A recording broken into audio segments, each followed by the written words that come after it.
हे आत्मा, अपना हिसाब दो। धरती पर रहते तूने धर्म और भक्ति की साधना की थी। महाराज, मैंने किसी का धन नहीं छीना, न खून किया, और मैंने भक्ति भी की थी। पाप छोड़ना ही धर्म नहीं है, और शास्त्र विरुद्ध भक्ति का नतीजा नरक ही होता है। महाराज, मुझे तो किसी ने बताया ही नहीं कि कौन सी भक्ति सही है। झूठा है तेरा बहाना। देख, पूर्ण परमात्मा स्वयं तेरे द्वार पर आए। परमात्मा कबीर जी ने तुझे ज्ञान दिया, उनका विरोध किया। ये देख, तूने क्या किया। बेटा, जो तुम कर रहे हो वो गलत साधना है। जो तुम साधना कर रहे हो उससे तुम्हें कोई लाभ नहीं मिलेगा, बल्कि नरक में डाले जाओगे। बेटा, मेरी प्रार्थना है तुमसे, इस सतभक्ति को ना ठुकराओ।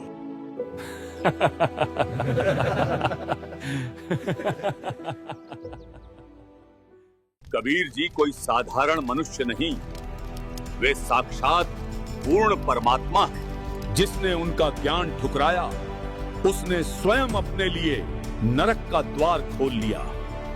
हे दुष्ट आत्मा, तेरी कोई माफी नहीं। महाराज, एक मौका और दे दीजिए, मैं अपनी गलती सुधार लूंगा। मानव जन्म दुर्लभ है। जो इस दुर्लभ मौके को खो देता है, उसे फिर मानुष जीवन नहीं मिलता। यमदूतों, इसे नरक में डाल दो। मुझे छोड़ दो, मुझे छोड़ दो।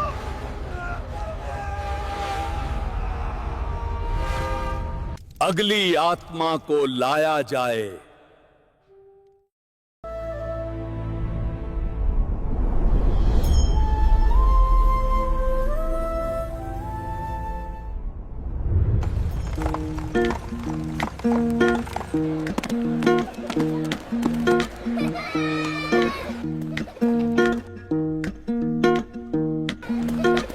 क्या तन मांझता रे, एक दिन माटी में मिल जाना।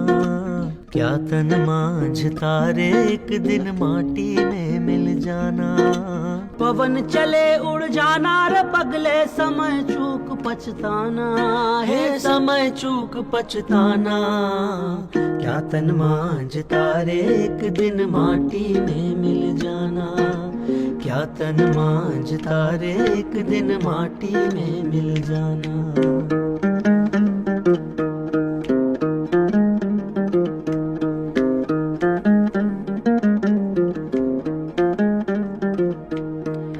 चार जना मिल गढ़ी बनाई, चढ़ा काठ की डोली। चारों तरफ से आग लगा दी, फूंक दई रे जैसे होरी। हे फूंक दई रे जैसे होरी। क्या तन मांझता रे, एक दिन माटी में मिल जाना।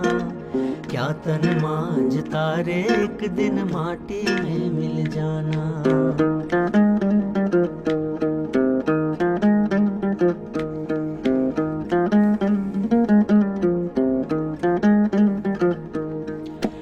हाड़ जले जैसे बन की लकड़ियाँ, केस जले रे जैसे घासा। हे हाड़ जले जैसे बन की लकड़ियाँ, केस जले जैसे घासा रे। कंचन जैसी काया जल गई, कोई ना आए पासा। हे कोई ना आए पासा। क्या तन मांझता रे, एक दिन माटी में मिल जाना। क्या तन मांझता रे, एक दिन माटी में मिल जाना।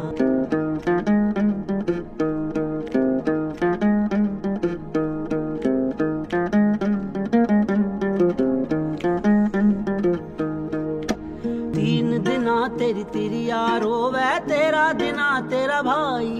तीन दिना तेरी तिरिया रोवे, तेरा दिना तेरा भाई। जन्म जन्म तेरी माता रे रोवे, करके आस पराई। हे करके आस पराई। क्या तन मांझता रे, एक दिन माटी में मिल जाना। क्या तन मांझता रे, एक दिन माटी में मिल जाना।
आप सब जानते हो ये गुप्त सभा क्यों बुलाई गई है। हमें जो शर्मिंदगी झेलनी पड़ रही है, उस जालिम जुलाहे कबीर की वजह से हमें जो अपमान सहना पड़ रहा है, उससे आप सब भली भांति परिचित हो। चाहे गली हो, चाहे कोई चौराहा, चाहे मंदिर हो, चाहे मस्जिद, जैसे हर जगह हमें नीचा दिखाने का मौका ढूंढता फिरता है। उसने तो मानो हमारी जिंदगी में ग्रहण लगा दिया है। मैं अपने साथ हुए बदव्यवहार के बारे में बताता हूँ। मैं काशी के सबसे बड़े भव्य मंदिर में वर्षों से शास्त्र पढ़ाता आया। लोग बड़ी श्रद्धा और आदर से मेरे चरण छूते थे, पर एक दिन अचानक वो जुलाहा कबीर वहां आ पहुंचा। यज्ञ, व्रत, दान ही मोक्ष का मार्ग हैं। यही परंपरा है। आप भोली भाली जनता को गुमराह कर रहे हो। असली दान वही है जिससे आत्मा का उद्धार हो, और उद्धार केवल नाम सुमिरन से होगा। जुलाहे, तू वेदों का अपमान करता है। मैं वेदों का अपमान नहीं करता, मैं उनका सार कहता हूं। वेद भी यही कहते हैं कि मोक्ष नाम सुमिरन से है और परमात्मा साकार है, जिसका प्रमाण हमें ऋग्वेद मंडल 9 सूक्त 82 मंत्र 1 में मिलता है। हमें सिर्फ उसी परमात्मा की भक्ति करनी चाहिए। झूठ बोलता है ये, झूठ है ये। सोचो, मेरी इज्जत मेरे ही मंदिर में मिट्टी में मिला दी। लोग मुझे छोड़कर उसी जुलाहे की जय जयकार करने लगे। और सोचो भाइयों, मेरे साथ क्या हुआ। मैं काशी के चौक पर सैकड़ों लोगों के बीच बैठा था। सब मेरे श्लोक सुन रहे थे। तभी ये नीच जुलाहा कबीर वहां आ धमका। धर्म परंपरा से चलता है। जो पीढ़ियों से होता आया वही सही राह है। पंडित जी, क्यों भोली जनता को बहका रहे हो? हम तो युगों से जनता का मार्गदर्शन करते आए हैं। हम तो परंपरागत गुरु हैं। कबीर, तू क्या जाने परंपराओं को। तू तो न हिंदू है न मुसलमान। त्योहार, यात्रा, व्रत और तीर्थ स्नान, यही मोक्ष का मार्ग है। व्रत करने से मुक्ति हो तो अकाल पड़े क्यों मरते हैं? तीर्थ जल में कच्छ और मच्छा जीव बहुत से रहते हैं। ये सब चीजें तो हम जैसे सच्चे गुरु ही बता सकते हैं। भाइयों, सतगुरु वही होता है जो शास्त्रों के अनुसार ज्ञान दे। व्रत करने से मुक्ति नहीं होती पंडित जी। गीता अध्याय 6 श्लोक 16 में भी लिखा है, ये साधना ना तो ज्यादा खाने वाले की, ना बिल्कुल न खाने वाले की सफल होती है। बिल्कुल न खाना मतलब व्रत रखना, अर्थात ये व्यर्थ है।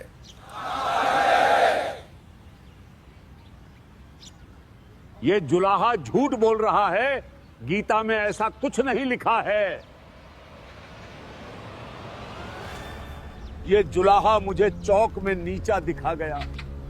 मेरी विद्या, मेरा मान सब मिट्टी में मिल गया। भाइयों, इस कबीर ने तो हमारा जीना हराम कर दिया है। हिंदू धर्म की जड़ें खोखली कर दी। केवल हिंदू ही नहीं, ये जुलाहा मुसलमानों को भी नहीं बख्श रहा है। सुनो, मेरे साथ क्या हुआ। ये अल्लाह का घर है। जो मक्का गया, हज अदा किया, अल्लाह के लिए कुर्बानी दी, वही नेक और परहेजगार माना जाएगा। यही असल ईमान की निशानी है। मुल्ला जी, मक्का, काशी, काबा सब पत्थर हैं। यहाँ अल्लाह नहीं बसता। असली काबा तुम्हारा दिल है। अगर दिल में खुदा बस जाए तो वही हज है, वही रोजा है। अगर खुदा दिल में नहीं तो उसके लिए 1000 हज भी व्यर्थ हैं। कुर्बानी करनी है तो अपने गुनाहों की करो। नबी मोहम्मद नमस्कार है। राम रसूल कहाया, 1,80,000 को सौगंध जिन नहीं करत चलाया। रोजा बंग नमाज देई थी, बिस्मिल की नहीं बात कही थी। बेजुबान जानवरों को कत्ल करने से अल्लाह तुमसे नाराज हो जाते हैं। ये हमारी इज्जत मिटा देगा। हज व्यर्थ बता रहा है और बिस्मिल करने को गुनाह। अल्लाह के पास जन्नत में जाने का यही रास्ता है। भाइयों, ये जुलाहा तुम्हें गुमराह कर रहा है। नहीं मौलवी जी, गुमराह तो आप कर रहे हो इन भोले भाले लोगों को। इसका इल्म किसी बाखबर से पूछ देखो, वही आपको संपूर्ण जानकारी देगा। बाखबर संत ही बताएगा कि वो अल्लाह कबीर कौन है, जिसने 6 दिन में सृष्टि की रचना की और अपने निजलोक में तख्त पर जा विराजा। कबीर जी को तो सच में कुरान का गहरा इल्म है।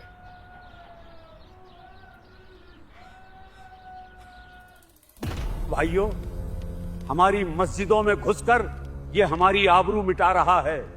हिंदू हो या मुसलमान, ये सबका दुश्मन बन चुका है। ना तो इसकी हिंदुओं से राम राम है और ना ही मुसलमानों से सलाम। ये कबीर मारे से मरता नहीं, ज्ञान में हारता नहीं। अब हम करें तो करें क्या? हमारी इज्जत मिट्टी में मिल गई। लोग हमें छोड़कर उसी की जय जयकार करते हैं। बस अब बहुत हुआ। लो, हम सब यहीं आत्मदाह कर लेते हैं। जहर खाकर अपनी जान दे दें। ऐसी जिल्लत की जिंदगी जीने से अच्छा है मौत। हौसला रखो, मौत समाधान नहीं है। याद रखो, हम सबका दुश्मन एक है। अगर हम खुद ही हार मानकर जान दे देंगे तो क्या होगा? हमारा दुश्मन तो स्वतः ही जीत जाएगा। एक उपाय है। एक पीर साहब हैं, वे कबीर से उतनी ही नफरत करते हैं जितनी हम करते हैं। वही हमारी मदद करेंगे इस कबीर को रास्ते से हटाने में। अरे मुल्ला जी, जल्दी बताओ, ऐसे कौन पीर साहब हैं जो हमारी मदद कर सकते हैं? उन पीर साहब का नाम है शेख तकी।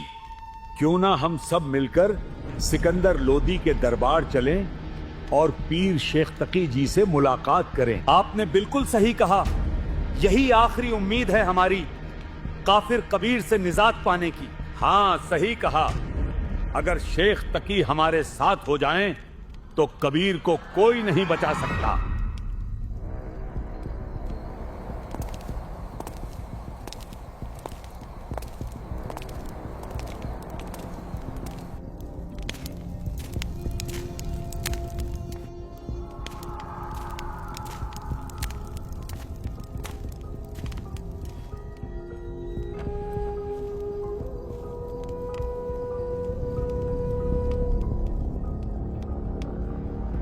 अरे धर्म के रखवालों, मेरे पास कैसे चले आए?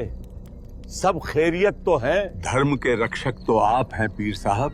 धर्म पर बहुत बड़ा संकट आन पड़ा है, इसलिए आपकी शरण में आए हैं पीर जी। कैसा संकट मौलवी जी? कुछ तो बयान करो। पीर जी, वही जालिम कबीर, उसके आतंक से हम सब परेशान हो गए हैं। हिंदू हो या मुसलमान, किसी को भी उसने नहीं छोड़ा। उसकी बातों से लोग मस्जिदें छोड़ रहे हैं। वो तो कहता है हज और रोजा हराम हैं। अब बताइए, इस नीच जुलाहे कबीर को और कितनी देर बर्दाश्त किया जाए? अच्छा, वो जालिम जुलाहा। भाई जालिम जुल्हे जारत लाई, ऐसा नाद बजाया है। जालिम जुल्हे जारत लाई, भाई काजी पंडित पकड़े पछाड़े। तिनको जवाब नहीं आया है। जालिम जुल्हे जारत लाई, ऐसा नाद बजाया है। जालिम जुल्हे जारत लाई, ऐसा नाद बजाया है। जालिम जुल्हे जारत लाई, गिरसठ दर्शन सब खारिज कीने। दोनों दीन चताया है। जालिम जुल्हे जारत लाई, ऐसा नाद बजाया है। जालिम जुल्हे जारत लाई, ऐसा नाद बजाया है। जालिम जुल्हे जारत लाई। तुम सब सोचते हो मैं कबीर को नहीं जानता?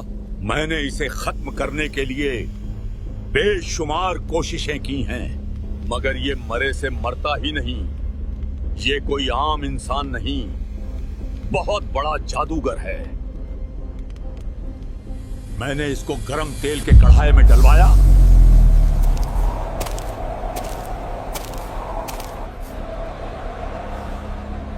मगर उस खौलते तेल का इस पर कोई असर नहीं हुआ। मैंने खूनी हाथी से इसे कुचलवाना चाहा। छोड़ दो खूनी हाथी को, कुचल दो इसे।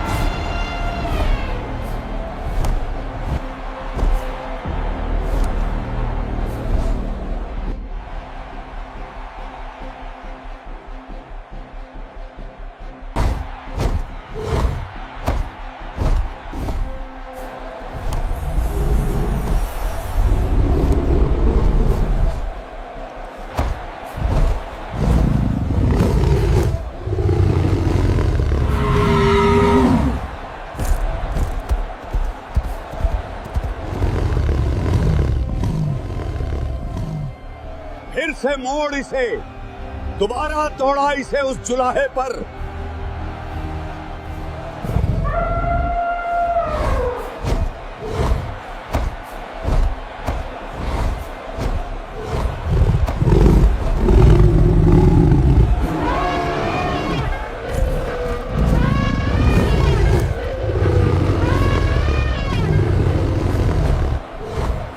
महावत, दौड़ा दे इस जुलाहे पर, वरना तेरी गर्दन कटवा दूंगा।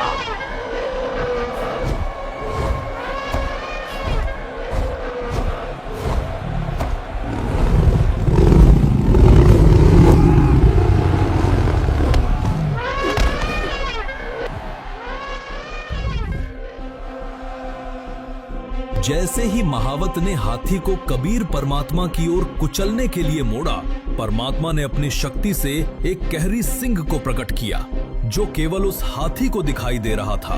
हाथी भयंकर सिंह को देखकर कांप उठता और भयभीत होकर मैदान छोड़कर भाग जाता है। पर जब महावत बार बार हाथी को सताने लगा, तो पूर्ण परमात्मा ने करुणा स्वरूप वो सिंह महावत को भी दिखा दिया। ना जाने हाथी और महावत ने ऐसा क्या देख लिया कि दोनों डरकर भाग गए। मैंने इसके घर गुंडे भेजे, उन्होंने इसे तलवार से मारा, लेकिन ये फिर भी नहीं मरा, और यहां तक कि इसने एक मरे हुए लड़के को जिंदा कर दिया। कबीर, अगर तू सच में अल्लाह है तो कर दे इस मुर्दे को जिंदा। वो मुर्दा नदी में बहुत दूर बह गया था। इसने अपने हाथ के इशारे से ऐसा जादू किया कि वो मुर्दा अर्थी समेत वापस आ गया और नदी किनारे आ लगा। वो एक मुर्दा था और दोबारा जीवित नहीं हो सकता था, पर इसने अपनी शब्द के जादू से उस मृत शरीर में आत्मा ही प्रवेश कर दी। हे आत्मा, कबीर हुक्म से पुनः अपने शरीर में प्रवेश कर और उठ जा। कमाल हो गया, कमाल हो गया। सब जोर जोर से इसके जयकारे लगाने लगे और कहने लगे, कमाल हो गया, कमाल हो गया। इसने उस लड़के का नाम ही कमाल रख दिया। और इससे भी बड़ी हद तो तब हुई जब इसने मेरी ही बेटी को, जो कि मृत थी और कब्र में दफन थी। हे शेख तकी की लड़की, जीवित हो।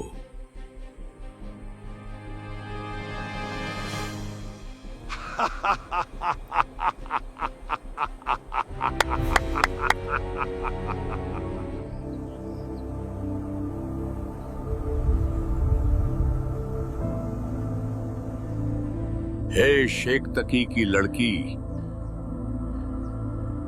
जीवित हो जा।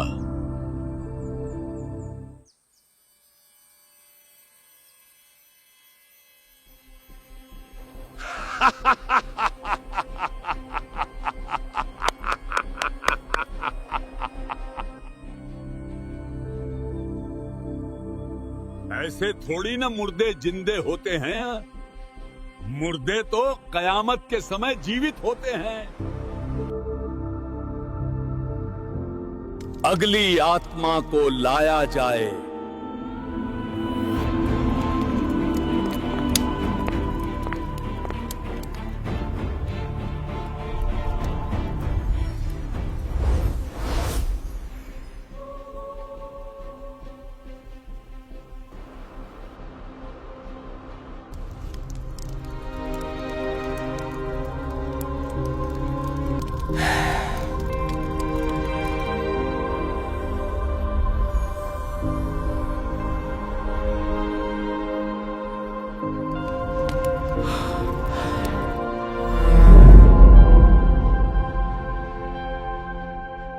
कमाली अपने पूर्व जन्म में राबिया थी, वही राबिया जिसने पूर्ण परमात्मा कबीर जी की शरण ग्रहण की थी। पर समाज की देखा देखी में उसने वो सच्ची भक्ति केवल 4 वर्ष निभाई और फिर सत भक्ति त्याग कर समाज में प्रचलित साधनाओं में लौट गई। उस सत भक्ति के कारण राबिया वाली आत्मा को लगातार 3 मनुष्य जन्म और मिले। राबिया के बाद वो बांसुरी नामक प्रसिद्ध गायिका बनी, फिर एक गणिका के रूप में जन्मी और अंततः तीसरे जन्म में उसने शेख थकी के घर बेटी रूप में जन्म लिया। जब कमाली का जीवन काल पूर्ण हुआ और उसका लेखा जोखा धर्मराज के दरबार में किया जा रहा था, तभी पूर्ण परमात्मा कबीर साहब वहां प्रकट हुए और अपने शरणागत को धर्मराज के बंधन से मुक्त करा ले गए। हे आत्मा, तू जहां कहीं भी है, कबीर हुक्म से पुनः इस शव में प्रवेश कर और जीवित हो जा। उसे भी जीवित कर दिया। सब लोगों ने जोर से कहा, कमाल हो गया, कमाल हो गया। कमाल हो गया। सभी जोर जोर से इस जुलाहे के जयकारे लगाने लगे। जीवित होते ही मेरी ही बेटी ने मुझे बाप मानने से इनकार कर दिया और इस जुलाहे को ही अल्लाह बताने लगी, इसी को अपना असली पिता बताने लगी। इस जुलाहे ने उसका नाम रखा कमाली। ये मुर्दों तक को जीवित करने की शक्ति रखता है। रूहानी शक्तियों में इसका कोई मेल नहीं, ये हराया नहीं जा सकता। अब हम क्या करेंगे? कोई तो समाधान हो। मैंने देख लिया, ये मारे से मरता नहीं। तलवार, तेल, हाथी, कुआं, इस पर कुछ असर नहीं करता। मगर इस बार मेरे पास ऐसा मंसूबा है कि ये जालिम जुलाहा बदनाम होकर खुद ही भाग जाएगा। बदनामी से ही इसका काम तमाम होगा। मौत से ये बच जाता है, मगर इस बार इसे इसकी इज्जत से मारेंगे। मेरा मंसूबा सुनो।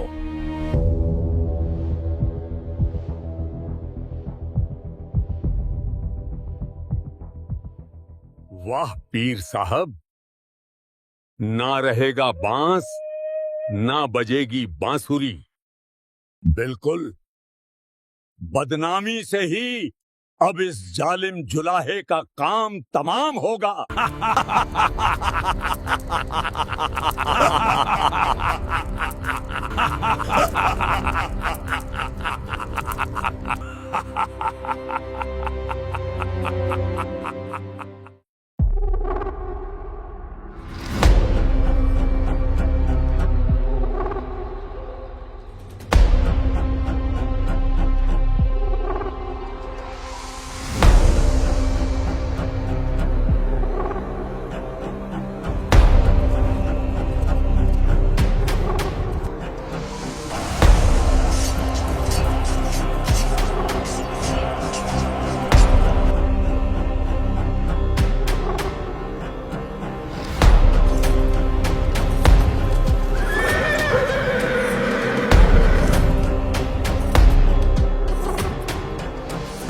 सबको पता है आपको किस काम के लिए इकट्ठा किया गया है। ये पत्र धरती के कोने कोने पर जाना चाहिए, कोई कोना छूटना नहीं चाहिए। आगे बढ़ो, इस पत्र को धरती के कोने कोने में पहुंचा दो।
कबीर सेठ पुत्र नूर अली अंसारी जुलाहों वाली कॉलोनी काशी शहर में 3 दिन का धर्म भोजन भंडारा कर रहे हैं।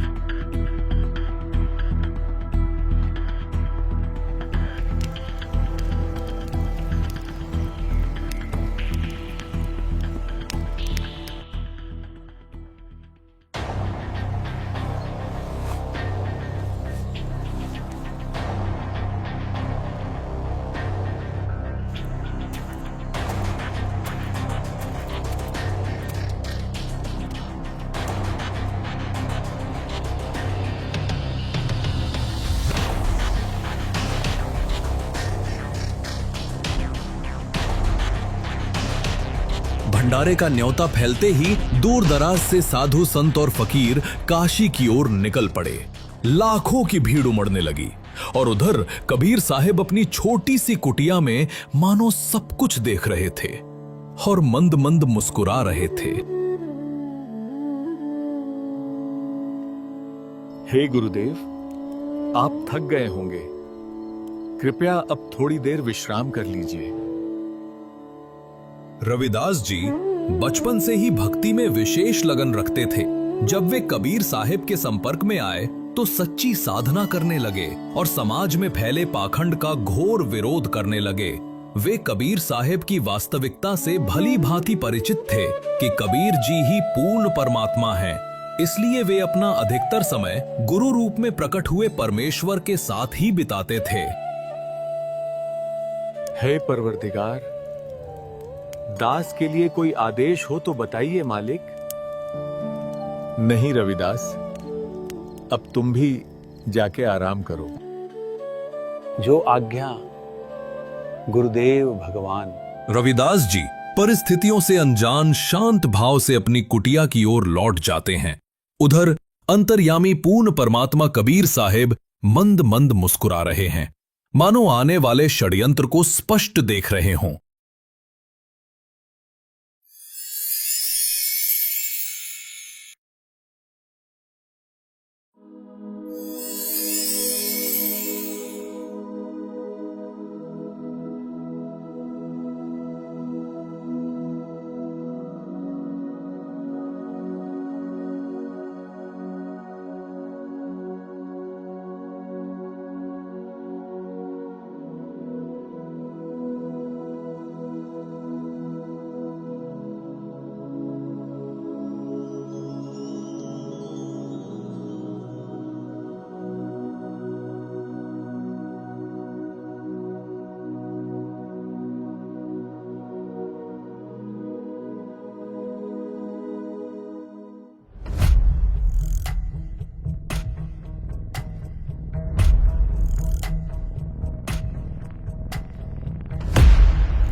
अरे देखो, इतने सारे साधुजन एक साथ, जरूर कोई बड़ा आयोजन है। कुछ विशेष जरूर है।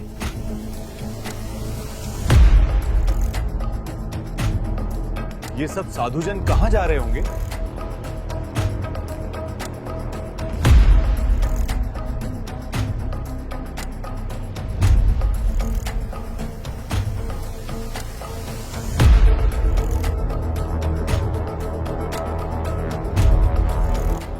हर तरफ साधु ही साधु हैं।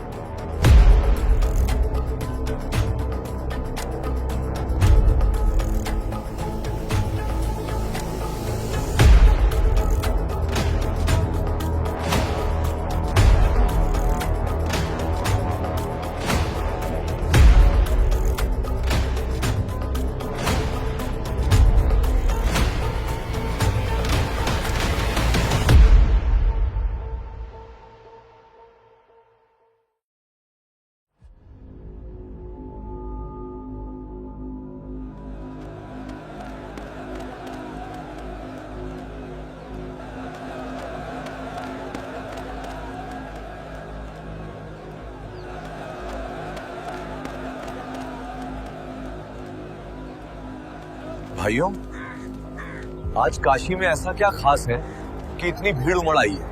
अरे काशी वालों, तुम कौन सी दुनिया में रहते हो? काशी के बहुत बड़े सेठ कबीर जी भंडारा करा रहे हैं, और वो भी 3 दिन का। क्या तुम्हें खबर नहीं? नहीं तो क्या तुम्हें कोई निमंत्रण पत्र भी मिला है? हाँ हाँ, क्यों नहीं। ये देखो, हम बिना बुलावे नहीं आते।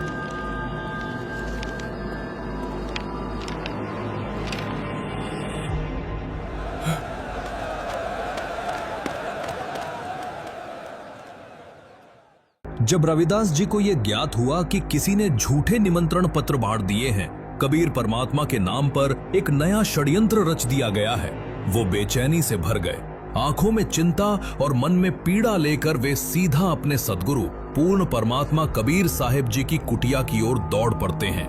कुटिया में पहुंचते ही रविदास जी कबीर परमात्मा को सारी बात से अवगत कराते हैं। रविदास जी, क्या बात है?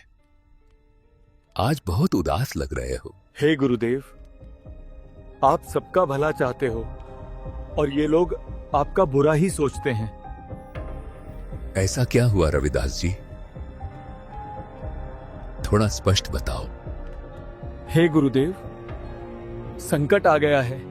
किसी मूर्ख ने आपके नाम से झूठी चिट्ठी बांट दी है। पर ऐसा क्या लिखा है उस चिट्ठी में रविदास?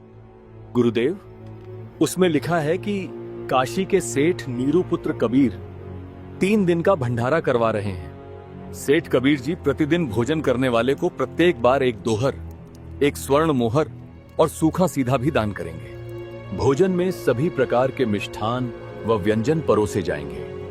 हे गुरुदेव, ये सब आपके खिलाफ भयानक षड्यंत्र है। रविदास, मैं इन सबका भला चाहता हूं, पर ये मुझे अपना दुश्मन मानते हैं। मैं इन्हें इस काल लोक से मुक्ति देना चाहता हूं और ये मुझे ही मारने दौड़ते हैं। रोज रोज के इन षड्यंत्रों से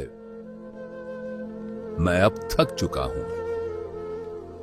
रविदास, दरवाजा बंद कर दो और अंदर से साकली लगा दो। चाहे कोई कितना भी दरवाजा पीटे, खोलना मत। वे अपने आप थक हार कर वापस लौट जाएंगे। आज रात्रि होते ही मैं अपने वृद्ध माता पिता को लेकर इस नगर को छोड़ दूंगा, जिसकी हमने शरण ली है। रविदास, अब हमारी रक्षा भी वही करेगा इस भारी संकट से। जो सबका मालिक है, उसी को याद करो रविदास।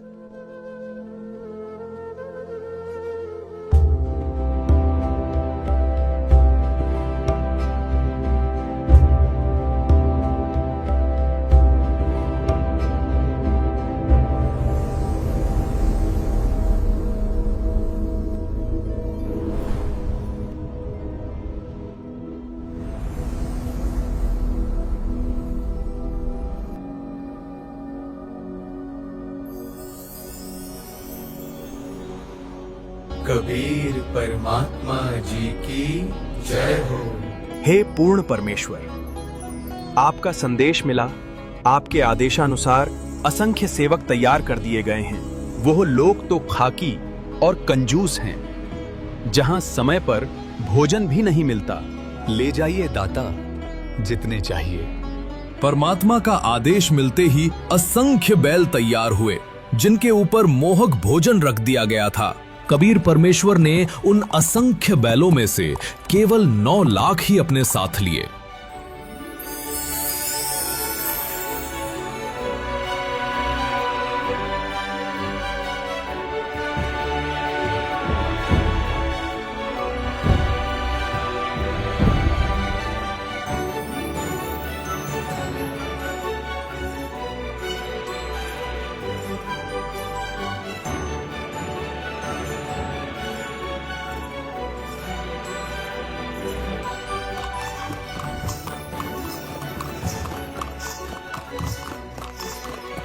अरे ये कौन सेठ है? कैसा अद्भुत घोड़ा है! और ये बैलों की इतनी बड़ी कतार कहां से आ रही है? और बोरे भरे पड़े हैं लड्डू, जलेबी, कचौड़ी से। ऐसा तो काशी में कभी नहीं हुआ। और ये बैल देखो, जैसे स्वर्ग से उतरे हो। जल्दी चलो, बड़ा स्वादिष्ट भंडारा लग रहा है। कभी न देखे गए बैल, कभी न देखी गई समृद्धि, कभी न देखा गया ऐसा सेठ, और ना ही कभी इतने सुंदर वेशभूषा में सेवादार। षड्यंत्रकारियों ने जिस भंडारे को बदनामी समझा था, वही अब परमात्मा की लीला बनकर काशी में प्रकट हो रहा था।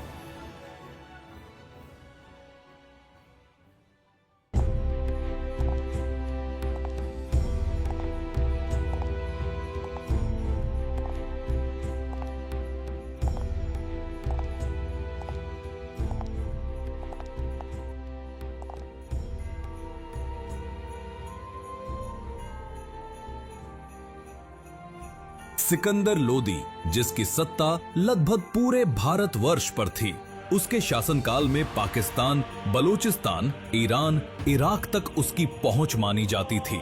लेकिन इतना शक्तिशाली शासक भी एक भयानक रोग से पीड़ित था, जलन का रोग। ऐसा रोग मानो शरीर आग में जल रहा हो, पर आग न हो। न ठीक से खा सकता था, न पी सकता था।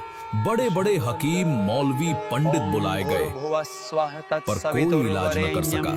और वही रोग पूर्ण परमात्मा कबीर साहिब के केवल आशीर्वाद रूपी हाथ रखते ही मिट गया। कबीर साहिब जी के अनगिनत चमत्कार देखकर दिल्ली का राजा सिकंदर लोदी उनका शिष्य बन गया था। पर यही बात उसके पीर शेख तकी को नागवार गुजरी। वो ईर्ष्या से जल उठा और कबीर परमात्मा को मिटाने के लिए एक के बाद एक षड्यंत्र रचने लगा।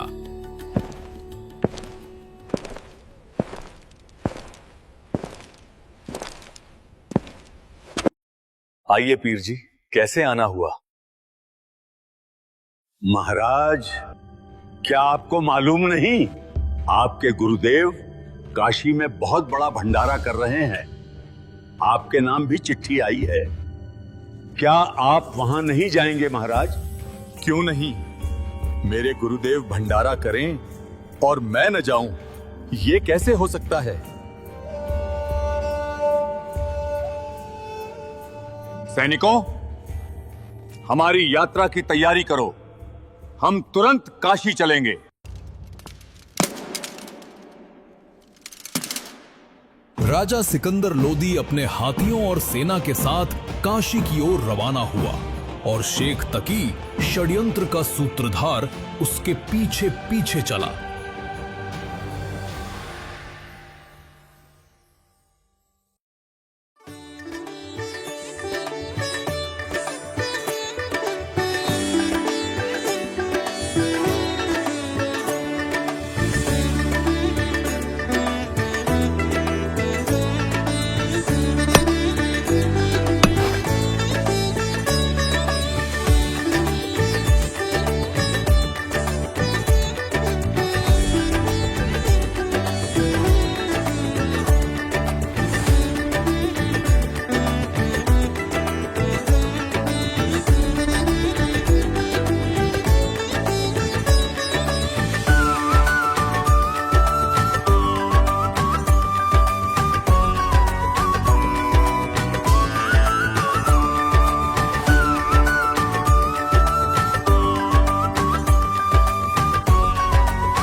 ये लीजिए गर्मा गर्म जलेबी। कबीर सेठ की कबीर सेठ की ऐसा भंडारा करने वाला कौन है? हम उसके दर्शन किए बिना नहीं जाएंगे। सचमुच जैसा पत्र में लिखा था वैसा ही मिल रहा है, सोने की मोहर और दोहर तक। ऐसा भंडारा तो आज तक धरती पर कहीं नहीं हुआ।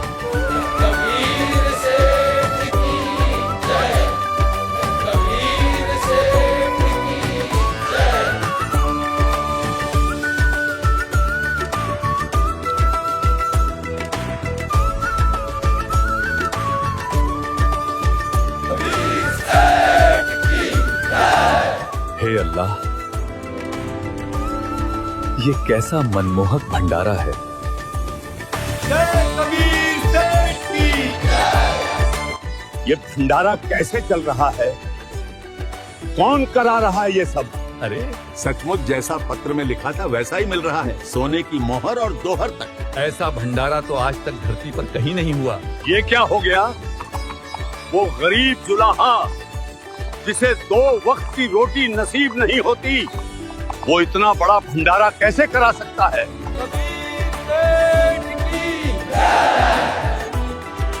ये लीजिए। अरे सचमुच जैसा पत्र में लिखा था वैसा ही मिल रहा है, सोने की मोहर और दोहर तक। आया है बंजारा के सो आया है, काशी आया माल अपारा के सो आया है। आया है बंजारा के सो आया है। 9 लाख बॉडी बड़ी विशंबर, 9 लाख बॉडी बड़ी विशंबर, दिया कबीर भंडारा के सो आया है। आया है बंजारा के सो आया है। धरती ऊपर तंबू तारे, धरती ऊपर तंबू तारे, चौपड़ के बजारा के सो आया है। आया है बंजारा के सो आया है। कौन देश से बालद आई, कौन देश से बालद आई, ना कहीं बजाने वाला के सो आया है। आया है बंजारा के सो आया है। अपरम पार पार गत तेरी, अपरम पार पार गत तेरी, कित उतरी जलधारा के सो आया है। आया है बंजारा के सो आया है। साहूकार नहीं कोई जाके, साहूकार नहीं कोई जाके, काशी नगर मजारा के सो आया है। आया है बंजारा के सो आया है। दास गरीब कलप से उतरे, दास गरीब कलप से उतरे, जिया पे अलख कर तारा के सो आया है। आया है बंजारा के सो आया है। दास गरीब कलप से उतरे, दास गरीब कलप से उतरे, जिया पे अलग कर तारा के सो आया है। आया है बंजारा के सो आया। भक्त जी, मेरे गुरुदेव कबीर जी कहाँ हैं? मैं उनसे मिलना चाहता हूँ। राजन, कबीर जी का तो पता नहीं, पर सामने एक विशाल तंबू में केशव नाम का व्यक्ति बैठा है जो ये सारी व्यवस्था करा रहे हैं। आप चाहो तो उनसे मिल सकते हो। मान्यवर, आप कौन हैं और भगवान कबीर जी से आपका क्या संबंध है? मेरा नाम केशव है। मैं कबीर जी का पगड़ी बदल मित्र हूं। उनका संदेशा आया था, एक छोटा सा भंडारा करना है, तो दास उनकी सेवा में हाजिर है। छोटा सा भंडारा, 18 लाख आदमी यहां भोजन कर रहे हैं और ये इसे छोटा कहता है। हाँ? परंतु कबीर जी स्वयं क्यों नहीं आए? राजन, जब उनकी मौज होगी वे स्वयं पधारेंगे। दास उनकी सेवा में यहाँ हाजिर हैं। राजन, आपसे प्रार्थना है, आप भी भंडारा ग्रहण करें। नहीं, भंडारा तो मैं अपने गुरुदेव के दर्शन के पश्चात ही ग्रहण करूंगा।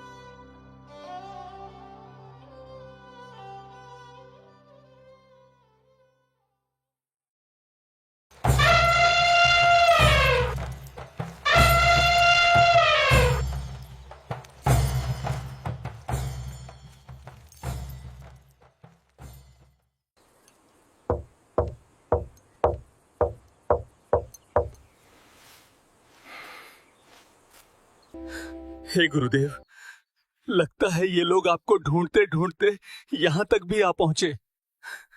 रविदास, तुम दरवाजा मत खोलना। ये लोग दरवाजा पीट पीट कर थक जाएंगे और स्वयं लौट जाएंगे। दरवाजा खोलिए गुरुदेव, आपका दास सिकंदर लोधी आया है। राजन, मैं बहुत दुखी हो चुका हूं। किसी ने मेरे नाम से झूठी चिट्ठी बांट दी है। मैं तो एक गरीब जुलाहा हूं, पूरे दिन जुलाहे का काम करता हूं। ताना बुनता हूं, तब जाकर मुझे 2 वक्त की रोटी भी मुश्किल से नसीब होती है। मैं कहां से भंडारा कराऊंगा? काशी में कोई सेठ भी नहीं है जो मुझ गरीब को उधार दे। सिकंदर, मैं इन रोज रोज के इन षड्यंत्रों से परेशान हो गया हूं। आज रात होते ही मैं अपने परिवार को लेकर इस नगर को छोड़ दूंगा।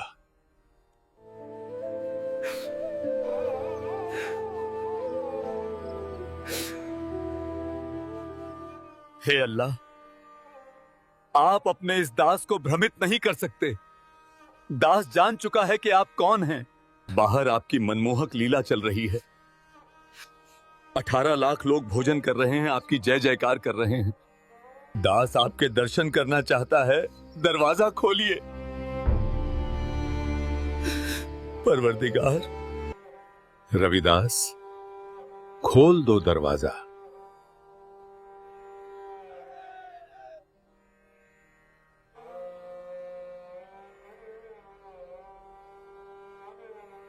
गुरुदेव, मेरे परवरदिगार, आप ही अल्लाह, आप ही मालिक हैं।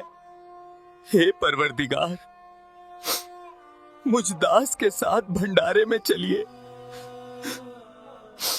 सब आपका इंतजार कर रहे हैं, आपके दर्शनों के लिए ललायत हैं मेरे मालिक।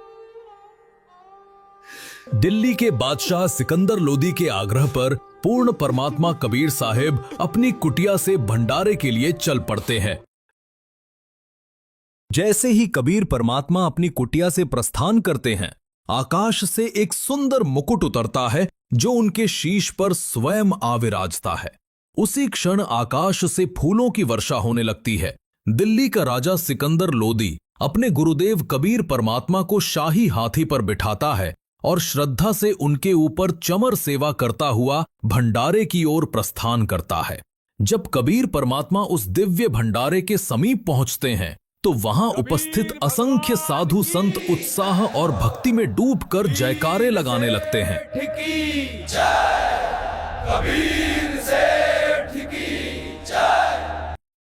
भगवान कबीर जी भंडारे में पधार चुके हैं। परमात्मा जी से अर्ज करो कि कुछ समय अपने दास केशव के पास भी बैठें। जो आज्ञा भगवान। वहीं भंडारे के मुख्य तंबू में विराजमान कबीर परमात्मा के ही दूसरे स्वरूप केशव जी को यह दिव्य समाचार मिलता है। केशव जी तुरंत एक सेवक को भेजकर परमात्मा से तंबू में पधारने का आग्रह कराते हैं। जैसे ही कबीर परमात्मा तंबू में प्रवेश करते हैं, आकाश से एक अद्भुत स्वर्णमय सिंहासन उतरता है।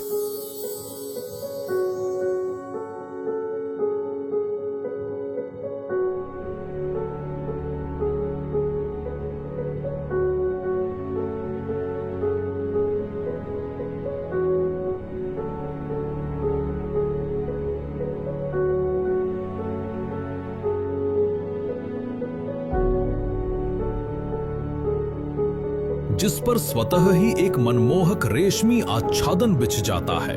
पूरा वातावरण जयकारों से गूंज उठता है और फिर आरंभ होती है वो दिव्य ज्ञान चर्चा, जहां स्वामी और सेवक दोनों एक ही सत्य के दो रूप बनकर विराजते हैं।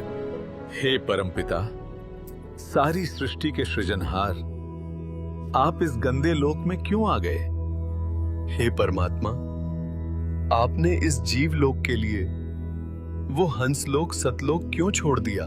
सतलोक में दूध की नदियां बहती हैं, अविनाशी बाग हैं, गगन में दिव्य फव्वारे झरते हैं।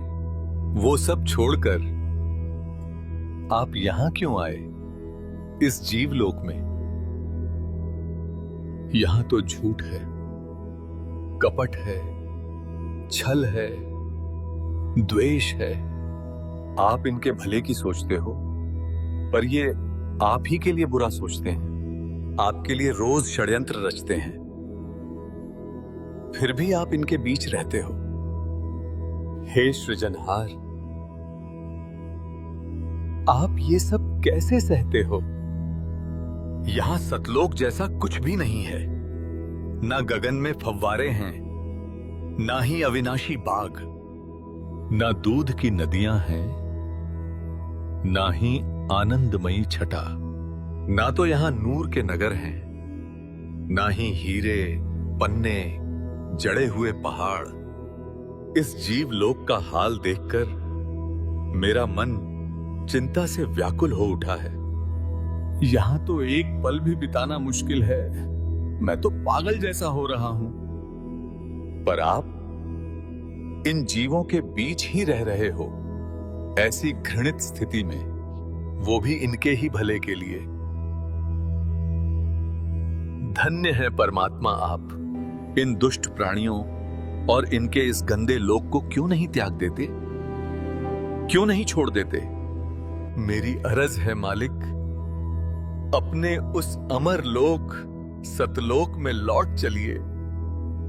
सुनो केशव, अब मैं तुम्हें वास्तविक बात बताता हूं। केशव, मेरा प्रवेश सर्व लोकों में है और मैं सभी लोकों का धारण पोषण करता हूं।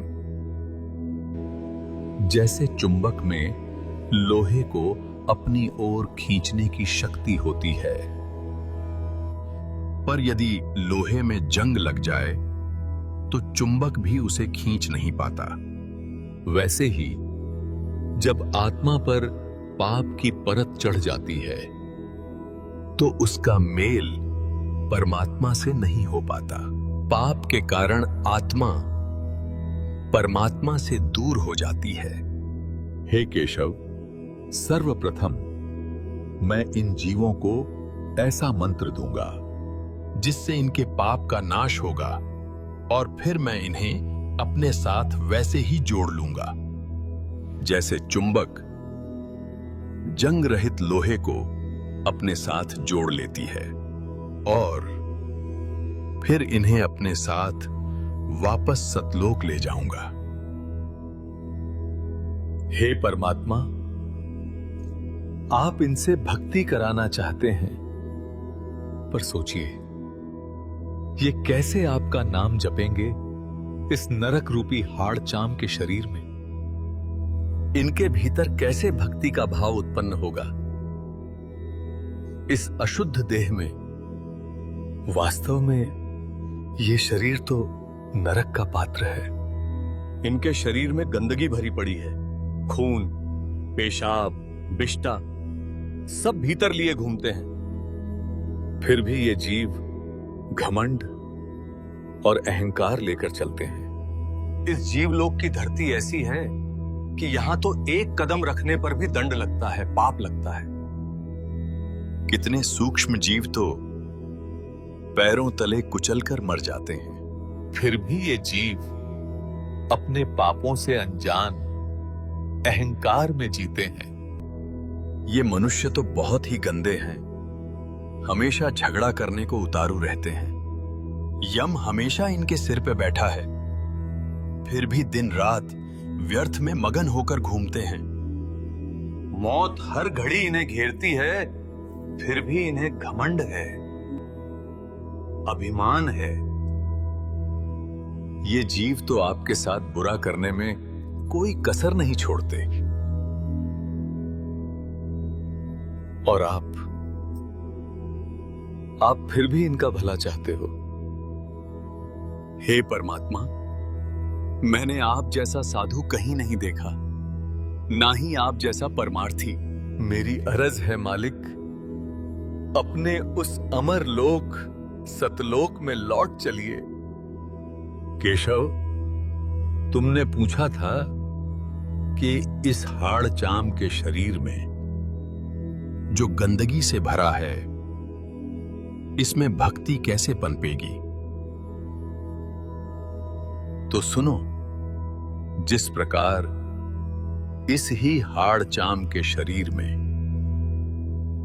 रक्त और मांस के बीच भी अमृत स्वरूप दूध उत्पन्न होता है, वैसे ही इस शरीर में भक्ति भी पनपेगी।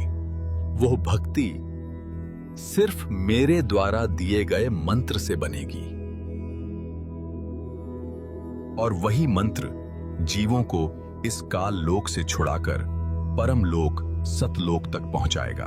केशव, मैं हर युग में आता हूं, सतयुग में सत सुकृत नाम से, त्रेता में मुनिंदर नाम से, द्वापर में करुणामयी नाम से, और कलयुग में अपने वास्तविक नाम कबीर नाम से। इसके अतिरिक्त भी मैं साधारण साधु संत की भूमिका निभाकर जीवों को सतभक्ति का ज्ञान देने की कोशिश करता हूं, पर ये जीव ये एक नहीं समझते, ना मेरा ज्ञान सुनना चाहते हैं, बल्कि मेरी बात को न समझकर मुझे ही मारने दौड़ते हैं। हे केशव, मैं अलग अलग भेष धरकर कभी जिंदा महात्मा, कभी साधु, तो कभी फकीर बनकर घर घर गया। इन सभी जीवों ने काल द्वारा फैलाया हुआ अज्ञान इतना अधिक सुना है कि मेरे द्वारा दिया गया सत्ज्ञान इन्हें कड़वा लगता है। जैसे जैसे जीव इस सत्ज्ञान को समझने और स्वीकारने लगता है, मैं उसे वास्तविक मंत्र देता हूं और इस काल लोक से मुक्त करा देता हूं।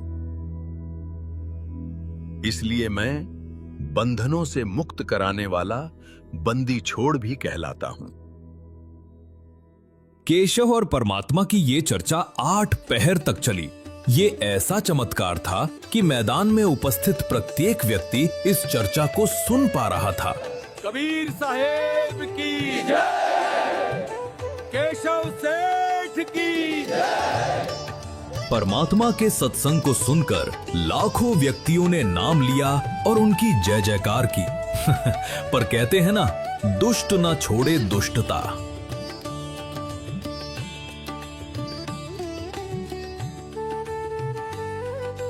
राजन, चलो चलो, ये कौन सा भंडारा है? ऐसे ऐसे भंडारे तो हम 100 कर दें। ये तो महोत्सव है, तमाशा है बस। शेख तकी ने कबीर परमात्मा पर जुल्मों की हद पार कर दी थी।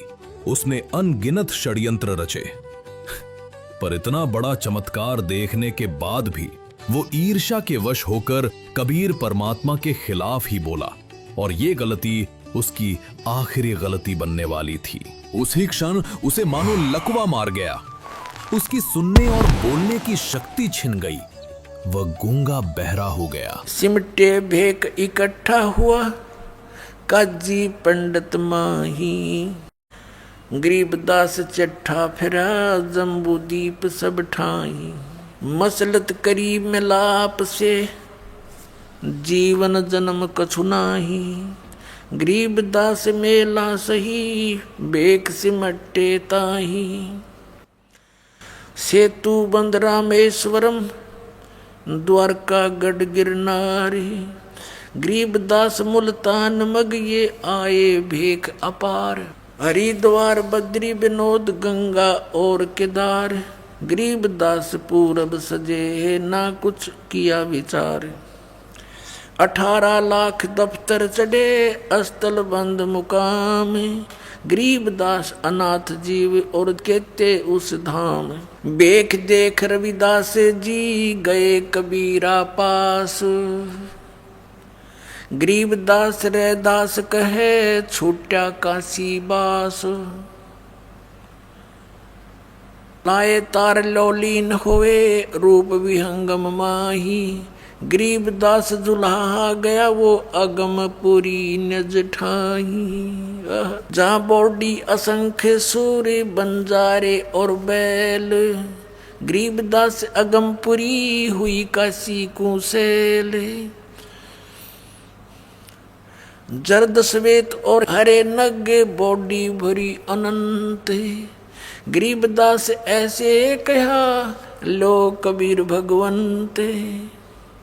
अनंत कोट बालद सजी तास लई 9 लाख, गरीबदास के 100 कला एक पलकपुर जाके। ओ खाकी खंजू से पूरे अंजल का अधिकार, गरीबदास ऐसे कहा सुन तू सिरजनहार। जहाँ कल्प ऐसी करी चौपड़ के बाजार, गरीबदास तंबू तने वहाँ पचरंग झंडे सारे। खुला भंडारा गैब का बिन चिट्ठी बिन नामे, गरीबदास मुक्ता तुले धन के 100 बलि जाऊं मैं। जिन्ने जनवा तुल है बूरा घरत और दाल, गरीबदास आटे अटक ये लेवे मुक्ता माल। कस्तूरी पान मिठाइयाँ लड्डू जलेबी चंगेर, गरीबदास नुक्ती ने रखे जैसे भंडारी कुबेर। बिना पकाया पक रहा उतरे अरस खमीरी, गरीबदास मेला शुरू हुआ जय जय होत कबीर। सकल संप्रदा तृप्ति 3 दिन जोनार, गरीबदास सठ दर्शनम सीधे गंज अपार। शाह सिकंदर को सोनी धन कबीर बलि जाऊं मैं, गरीबदास मेले चलो मम हृदय दर पाऊं। कहे कबीर सुन साहा तू ये भेख बिगाड़ा काम, गरीबदास कैसे चलूं मो गठरी नहीं दाम है। नहीं काशी में सा कोई मोहे उधारा देत, गरीबदास ताना तनु जब कुणबे की सुध लेत। मैं आधीन निकट हूँ उदर भरनी मोहे, गरीबदास माता दुखी और मोमन है छोए। एक कबीर तुम अल्लाह हो पलक बीच परवाह, गरीबदास कर जोड़ कर ऐसे कहता सा। तुम दयाल दरवेश हो धर आए नर रूप, गरीबदास ऐसे कहे साहा सिकंदर भूप। उठे कबीर कर्म किया बरसे फूल आकाश, गरीबदास मेले चले वह चौर कर रविदास। 3 एक चंडोले में रैदास साह कबीर, गरीबदास चौरा करे वो बादशाह बलबीर। मुकुट मनोहर बांध कर चढ़े फील कबीर, गरीबदास उस पूरी में कोई न धर है धीर। के सो चले कबीर पर कबीर कष्ट क्यों कीन, गरीबदास हाथी चढ़े ये मेला देखन 3। चौपड़ के बाजार फिर आए के सो पास, गरीबदास कुर्बान गति अब क्या क्या कहूँ बिलासे। पाट पटंबर बस गए वहाँ ऊपर हीरे लाल, गरीबदास साहब धड़ी बोला ये मुक्ता माल। केसो और कबीर का तंबू माहे मिलाप, गरीबदास 8 पैर लगे गोष्ठी निजगर गाप।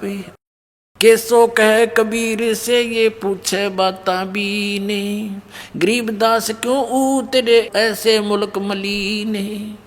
खान पान की इच्छ जित नहीं अदर बिमाने, गरीबदास यो लोक जीवे छाड़ा मुल्क अमाने। झूठ कपट इस लोक में पाप पुण्य व्यवहार, गरीबदास के सो कहे ये कैसे रैन तुम्हारे। नहीं अदर सरवरता हाँ नहीं अदर कोई बाग, गरीबदास के सो कहे क्यों नहीं देते त्याग। नहीं फुहारे गगन में नहीं मानसी गंग, गरीबदास जग देखे करे हमरा चितमन भंग। नहीं नगर है नूर के नहीं बगर तिस हीरे, गरीबदास के सो कहे तुम क्यों कर रहो कबीर। धन कबीर कुर्बान जा ऐसी रैन तुम्हारे, गरीबदास के सो कहे इसने छोड़ गीत संसार। धन कबीर कुर्बान जा तेरे पल पल शरण जुहारे, गरीबदास ते क्यों तजे वो सुंदर फल आहार। सतलोक के या पौमी है छार की या मुर्द परोसी पिंड, गरीबदास के सो कहे या चरण धरे सिर डंडे। नरक भरे तिस उदर में ये रुद्र बरी सब दे, गरीबदास के सो कहे या मुनसो मुख खे। राम नाम कैसे फूरे ये नरक नगीन शरीर, गरीबदास के सो कहे विलंबे कहाँ कबीर। हाड चाम के नाक हैं ये हाड चाम का मुख, गरीबदास के सो कहे तज कबीर यो रुख। राम नाम कैसे फूरे ये नरक नगीन शरीर, गरीबदास के सो कहे विलंबे कहाँ कबीर। जुन्नी संकट में पड़े फिर जुन्नी से संग, गरीबदास के सो कहे भाव भक्ति सब भंगे। 100 योजन पर लगत है या दुनिया की गंदे, गरीबदास के सो कहे ये हाड चाम का फंदे। सुन कबीर सुर भेद हूँ केसो कस करंत, गरीबदास गंदे मनुष्य ये झगड़ा आन करंते। बिष्टा जिनके उदर में ये मगन फिरे दिन रात, गरीबदास के सो कहे जिन सिर जम की घात। अजब अहंकारी मनुष्य है सुन कबीर मम ज्ञान, गरीबदास के सो कहे इन कैसा ज्ञान और ध्यान। सुन कबीर मन भावने तुम्हारी बात अगाध, गरीबदास के सो कहे तुमसे तुम ही साध।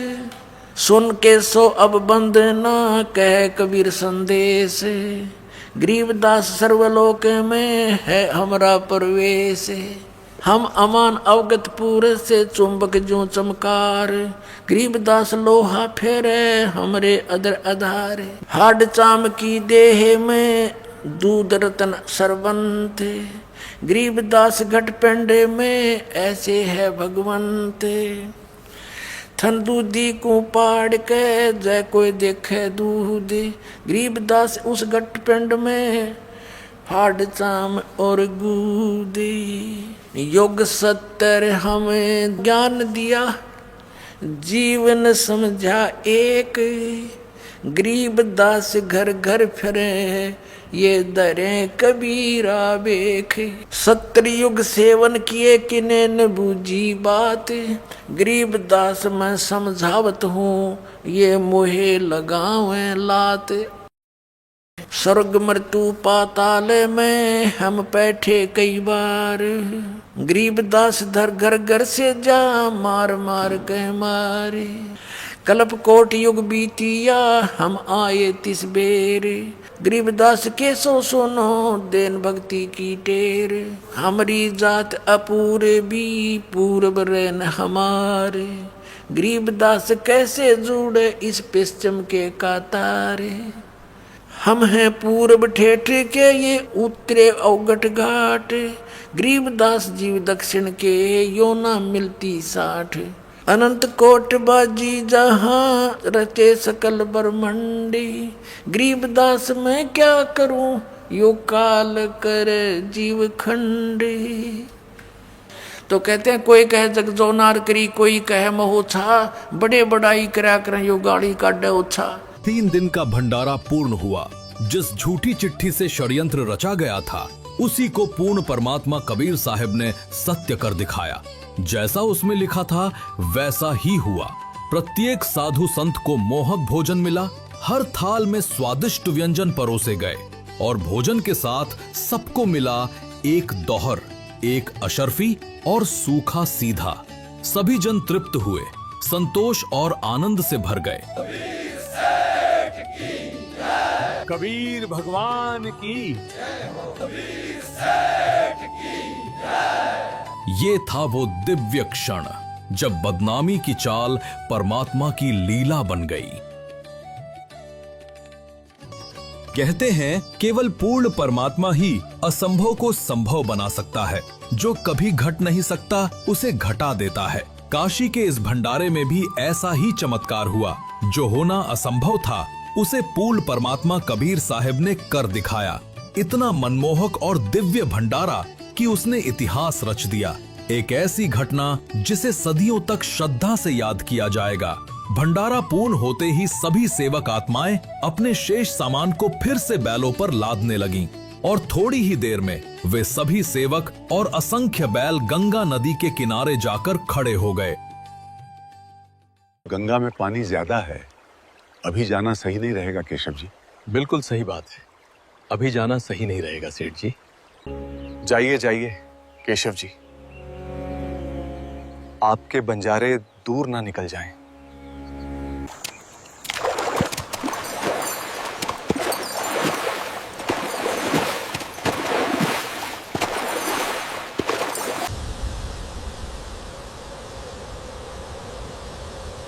ये क्या, कहां गए बंजारे, कहां गए बैल? राजन, जहां से आए थे वहीं चले गए।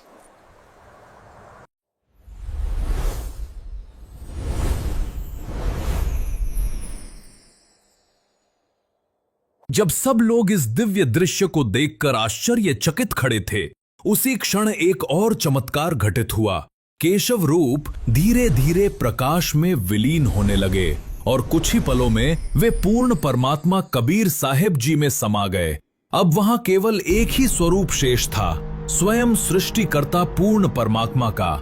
ये दृश्य साक्षी था उस सत्य का कि पूर्ण परमात्मा के लिए कुछ भी असंभव नहीं होता। उन्होंने इस षड्यंत्र को न केवल निष्फल किया बल्कि संसार के लिए एक उदाहरण प्रस्तुत किया। न गरीब में भेद करता है न अमीर में। समय आने पर वो अपने भक्तों की रक्षा के लिए असंख्य भेष धारण करता है और अपनी लीला से सिद्ध करता है कि वही है सृष्टि का पालनहार, वही है पूर्ण परमात्मा। ये अनमोल ज्ञान जगत गुरु तत्वदर्शी संत रामपाल जी महाराज के सत्संग का अंश मात्र है। संपूर्ण आध्यात्मिक ज्ञान के लिए सुनिए संत रामपाल जी महाराज के मंगल प्रवचन। आप संत रामपाल जी महाराज जी के मंगल प्रवचन संत रामपाल जी महाराज एप्लीकेशन पर भी सुन सकते हैं तथा उनके द्वारा लिखित पुस्तकें भी डाउनलोड कर सकते हैं। सत साहिब।